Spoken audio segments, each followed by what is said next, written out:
membawa Kristus kepada bangsa-bangsa dan bangsa-bangsa kepada gereja Tuhan.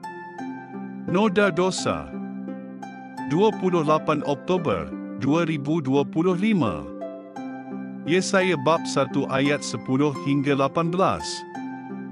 Dengarlah firman Tuhan, wahai para pemimpin Sodom. Perhatikanlah hukum Allah kita, wahai penduduk Gomora. Apakah artinya bagiku korban sembelihanmu yang banyak itu? Demikianlah firman Tuhan. Aku jemu dengan korban bakaran. Aku tidak mahu terus melihat perayaanmu yang bergelumang dengan dosa itu. Hatiku membenci perayaan bulan-bulan baru dan hari-hari perayaanmu. Semua itu menyusahkan bagiku, aku tidak boleh bersabar lagi. Apabila kamu menadahkan tanganmu untuk berdoa, aku akan mengalihkan pandanganku daripadamu. Bahkan sekalipun kamu menggandakan doamu, aku tidak mahu mendengar. Tanganmu berlumuran darah. Basuhlah, bersihkanlah dirimu. Jauhkanlah perbuatanmu yang jahat daripada pandanganku. Berhentilah berbuat jahat, belajarlah berbuat baik.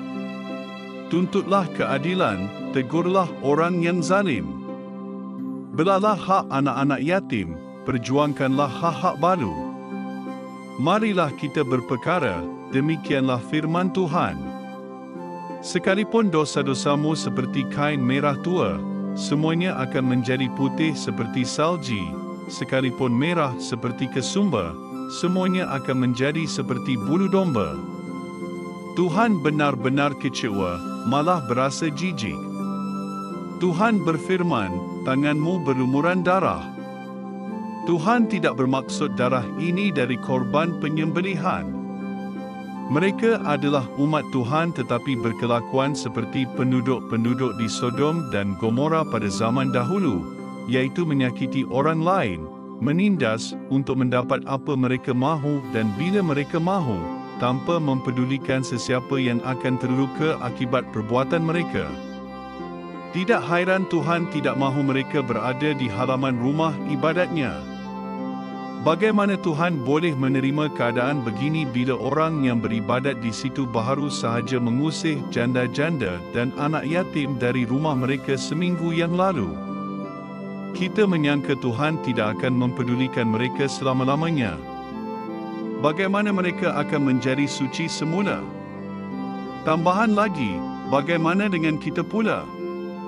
Kita juga berpura-pura dan kejam juga. Perkataan yang keluar dari mulut kita pada hari Isnin seringkali tidak sepadan dengan apa yang kita ucapkan di gereja pada hari Ahad. Demikian juga dengan cara kita terus mementingkan diri sendiri dan bukannya Tuhan. Bagaimana kita boleh menjadi saleh semula? Hanyalah melalui Yesus. Kerana Tuhan belum selesai lagi dengan kita walaupun kita fikir dia sepatutnya sudah. Tidak, Tuhan berfirman kepada kita, sekalipun dosa-dosamu seperti kain merah tua, semuanya akan menjadi putih seperti salji, sekalipun merah seperti kesumber, semuanya akan menjadi seperti bulu domba. Kita tidak dapat membersihkan diri tetapi Yesus boleh. Yesus telah melakukannya. Inilah sebab utama dia datang ke dunia kita untuk menghapuskan dosa dan memberi kita sebuah hati yang baru dan suci. Usaha yang lebih keras bukanlah jawapannya. Kita memerlukan Yesus yang telah menderita, mati dan bangkit semula untuk kita. Darah Yesus menjadikan kita lebih putih daripada salji dan menyempurnakan kita.